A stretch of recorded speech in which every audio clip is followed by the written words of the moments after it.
আপনি মুসলমান হয়ে একটা হিন্দুর শারদীয় উৎসবের শুভেচ্ছা আপনার ফেসবুক পোস্টে লিখছেন।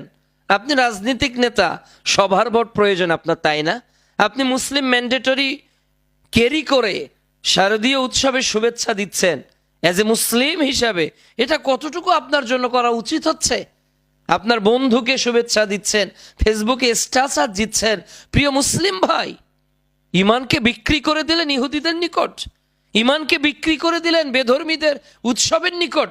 বিচারের মাঠে আল্লাহকে কি জবাব দিবেন? ইত্তাকিল্লাহ, আল্লাহকে ভয় করুন। বিচারের মাঠে মোহাম্মদুর রাসূলুল্লাহ সাল্লাল্লাহু আলাইহি ওয়াসাল্লামের সামনে কিভাবে আপনি দাঁড়াবেন? কোন মুসলমান তার পোস্টারে, কোন মুসলমান তার কোন মঞ্চে, কোন মুসলমান তার কোনো আয়োজনে, কোন মুসলমান তার কোনো ফেসবুকে, তার সামাজিক কোনো যোগাযোগ মাধ্যমে এই উৎসবের শুভেচ্ছা অন্য কোনো মানুষকে জানাতে পারবে না। এটা অবশ্যই হারাম এবং কাবিরা গুনার অন্তর্ভুক্ত গুনাহ হবে।